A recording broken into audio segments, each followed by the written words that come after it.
Saya jawab dulu yang datang dari kita pagi ini. Bagaimana cara membagi waktu untuk belajar ilmu agama, ilmu dunia karena kesibukan kuliah? Gampang, bagi, udah selesai. Ini untuk kuliah, ini belajar agama, ini untuk dunia, bagi. Kalau sudah kelihatan, udah selesai. Gitu jawabannya. Bagaimana cara bagi waktu? Bagi, sudah. Taib, antum petakanlah. Antum petakan. Makanya di Quran banyak ayat-ayat tentang waktu, bahkan bersumpah dengan waktu. Wal 'ashr, wal fajr, wal lail. Ada. Apa itu disebutkan untuk apa? Untuk memberikan gambaran pembagian waktu kepada kita. Cari untuk pemanfaatannya. Misal, ini nggak susah sebetulnya, nggak susah. Antum kuliah dari jam berapa sampai jam berapa? Sekian sampai sekian.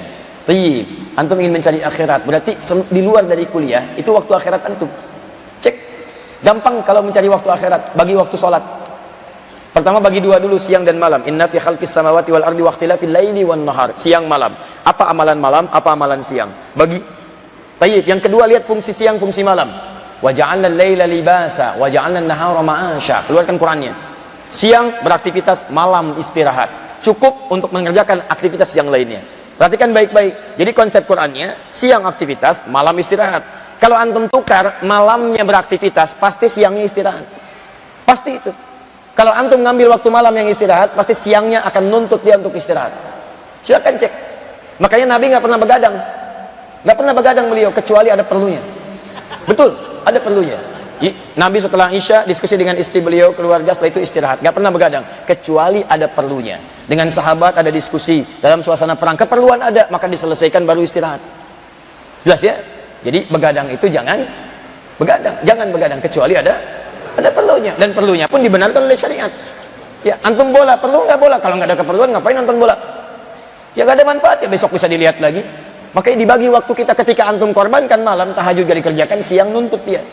Wah, ini malam ini nih, Ahad nanti insya Allah Manchester City ketemu dengan Manchester United. Masya Allah, Manchester City posisinya udah nomor 1, 15 kali, 13 kali menang, 2 kali seri. Wah, 46 golnya, Masya Allah, serangannya luar biasa. MU posisi nomor 2, bedanya 8. Kalau MU kalah 11 poinnya nanti di situ bedanya. Antum sampai tahu ke situnya, luar biasa. Saya nggak pernah nonton, ada kerjaan. Nggak nonton saya nggak tahu kalau Icardi sedang bagus di Inter Milan. Masya Allah, Napoli yang juara kemarin. Saya nggak tahu kalau Barcelona sedang di atas sekarang. Gol hantu Messi sekarang banyak diperdebatkan. Saya nggak tahu itu. Ya. Nggak nonton saya, nggak nonton.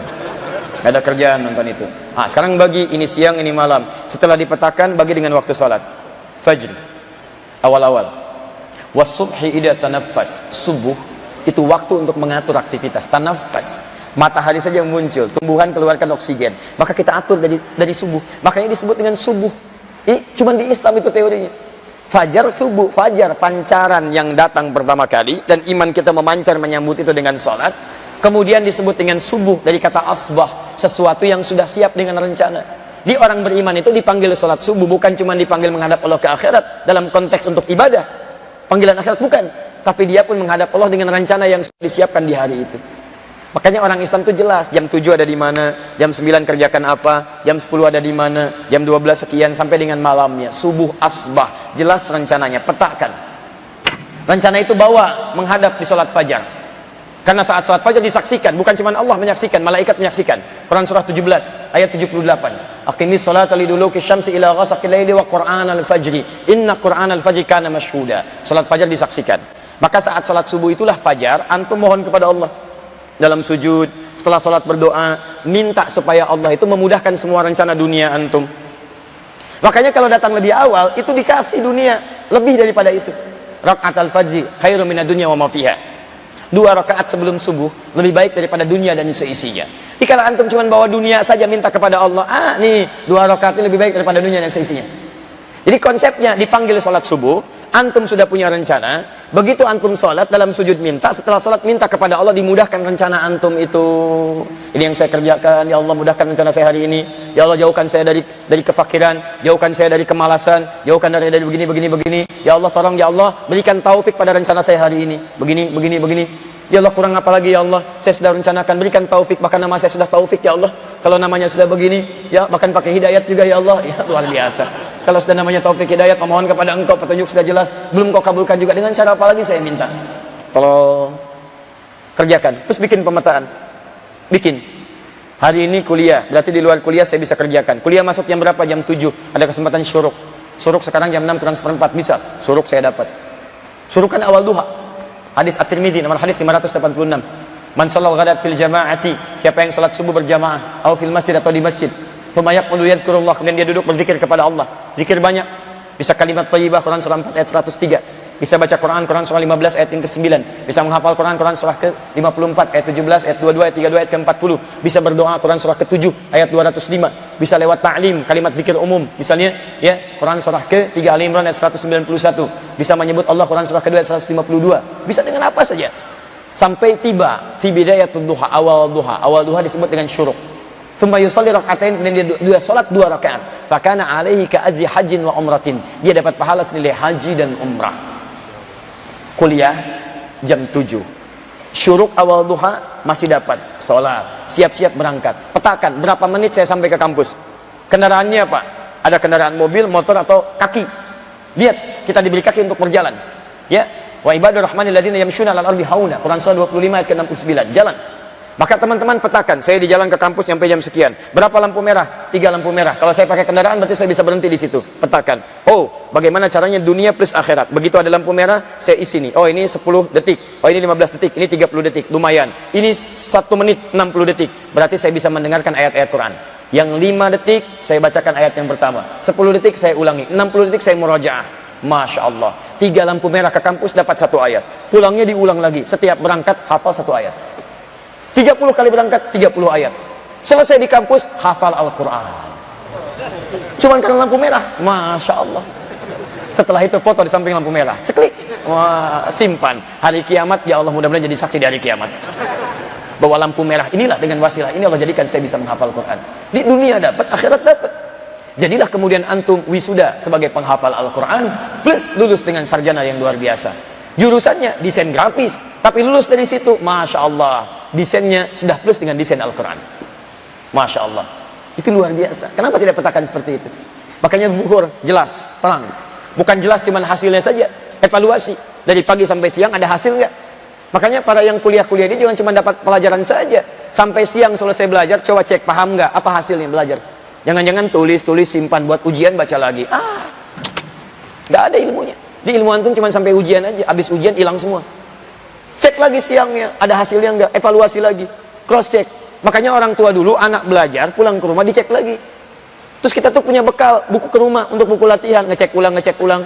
Bahkan dulu Masya Allah kami masih mendapatkan itu buku-buku evaluasi, dicek lagi enggak, orang tua paraf dan sebagainya, untuk memastikan ilmu itu ada, manhaj Quran, manhaj sholat. Tapi yang dicek bukan cuma dunia saja, akhirat juga mesti jelas, ada ibadahnya enggak. Jelas gak ukuran akhiratnya? Kenapa? Karena cuman kalau ngejar dunia saja muncul asr nanti. Walas innal insana lafi khusr. Orang yang cuman ngejar urusan dunia, ingat dia menjalani waktu yang terus berputar. Dia bisa rugi di situ. Asr itu bukan sore. Asr itu setiap waktu yang dilalui. Maka diingatkan lewat salat asr. Alas, ingat, setiap waktu yang kamu lalui itu modal buat kamu. Dan tidak semua orang hidup bisa memanfaatkan modal dengan baik. Ada yang rugi. Apa kerugiannya? Masya Allah, illal ladzina amanu, dia tidak beriman. Gak beriman, rugi. Makanya antum kerjakan aktivitas dengan iman. Semua aktivitas yang dikerjakan dengan iman jadi ibadah, bentuknya amal soleh. Kuliah pakai iman, jalannya karena Allah untuk belajar, maka semua aktivitas antum jadi amal soleh. Makanya setelah kalimat iman, amal soleh. Illal ladzina amanu wa amilus solihat. Anda yang cuma kerja ke kantor, berangkat pulang, maaf, Anda rugi. Karena Anda tidak ada bedanya dengan tidak beriman, cuma dunia saja. Apalagi kantor yang sama, kerja di tempat yang sama, berangkat sama, gaji sama. Apa bedanya Anda dengan yang tidak beriman? Bedanya, wa amilus solihat, niatkan untuk mencari nafkah karena Allah. Cari yang halal, dapatkan posisi yang halal, yang terbaik. Setiap langkah Anda ada pahalanya di situ. Kalau Anda tidak kerjakan itu, akan datang waktunya Anda maghrib, tenggelam. Semua waktu akan ada di penghujungnya. Waktu kehidupan kita. Anda kembali memohon pada Allah dalam kebaikan. Setelah itu isya, ada asya, ada isya, itu beda. Dari kata ma'isya, hidup. Kalau asya, harokat masih di atas, masih beraktivitas. Setiap aktivitas yang ditarik harokatnya turunkan ke bawah, khafad, rendah, hilang. Isya, kehidupan berakhir. Setiap yang asya yang hidup, semuanya pasti akan berakhir dengan isya. Mata kita akan tertutup, dan besok belum tentu kita akan hidup kembali. Bahkan Nabi mengajarkan istighfar sebelum tertidur, evaluasi diri, memohon kebaikan kepada Allah. Ingat, semua aktivitas kita ketika ditata, semua itu akan berakhir, kita tinggalkan. Dan dunia kita tinggalkan. Maka itu setiap yang meninggalkan dunia disebut telah meninggal dunia. Artinya semua yang di dunia ditinggalkan, gak ada yang dibawa. Ayo antum yang banggakan handphone, sampai dipegang-pegang sampai kajian mau berakhir, itu akan ditinggalkan. Tinggalkan mas. Bagaimana handphone jadi ibadah? Betul. Ayo pakaian akan ditanggalkan dan ditinggalkan. Rumah ditinggalkan. Jadi kalau antum sadar saat pulang tidak akan dibawa, maka antum harus membawa bekal yang bisa dibawa pulang. Itu poinnya. Makanya orang mudik itu pasti bawa bekal. Ayo lihat saat Idul Fitri itu, akhir Ramadan, mudik. Saya pastikan pada anda dengan izin Allah Subhanahu wa ta'ala, setiap orang mudik pasti akan mudik kalau punya bekal. Hampir tidak ada orang mau mudik kalau nggak punya bekal. Kenapa mas nggak mudik? Nggak ada bekal Ustaz, nggak ada bekal. Tapi kalau ada bekal, Masya Allah, walaupun cuma motor kendaraannya, motornya bebek, bekalnya singa. Wow, bebeknya ditata, belakangnya pelepah pisang, tempelin lagi, tambah lagi karungnya, tambah ini lagi, Masya Allah. Kasih tulisan, kamu menungguku di ujung pintu, aku pulang. Masya Allah, tulis di motornya. Wih, luar biasa. Pulang dengan penuh kebahagiaan, tulis bahagia. Betapa jalan dilalui, keringat mengalir deras, tapi cintamu aku selalu tunggu. Pulang mudik kampung halamanku. Tulis bangga. Yang di rumah pun tahu mau pulang, oh iya siap-siap, cek makanan kumpulkan karena ada yang pulang. Bahkan hebatnya yang tidak ada diada-adakan. Bahkan luar biasa terjadi, luarnya kongwan, dalamnya rangginang. Kongwan isinya rangginang. Luar biasa. Itu paling gak jelas tuh. Toplesnya gak jelas, ininya dari negara ini, ininya ini, Masya Allah, isinya lokal. Luar biasa. Tapi bagus. Begitulah dunia saja saat mudik ada bekal. Yang dikunjungi senang, apalagi akhirat. Dunia yang sementara ada bekalnya, akhirat yang abadi masa gak ada bekalnya.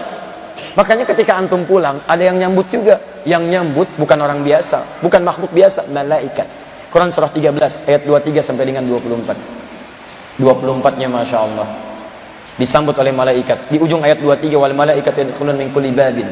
Malaikat masuk dalam setiap pintu surga, menyambut orang masuk surga dan mengatakan salamun alaikum bima sabartum. Selamat, anda sabar dalam urusan dunia. Ayo pulang. Makanya cari bekal sampai ke Isya. Setiap anda mau tidur evaluasi bekalnya udah cukup belum. Saran saya kalau anda masih terpikir berbuat maksiat, bayangkan seketika meninggal pada saat itu. Bayangkan meninggal. Anda pergi ke kantor hari ini misalnya hari Senin, begitu masuk kantor disuruh tanda tangan proyek gak jelas.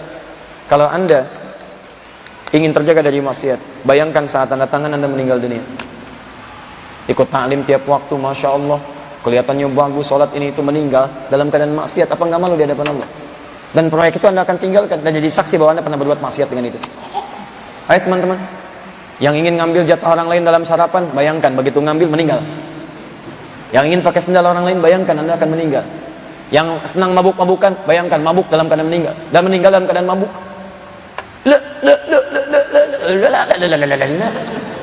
Tidak bisa. Yang joget-joget meninggal dalam keadaan joget. Ayo silakan. Ayo semuanya. Jadi kalau anda pahami bahwa dalam keadaan itu kita diwafatkan, kita akan lebih tenang menyiapkan kebaikan-kebaikan.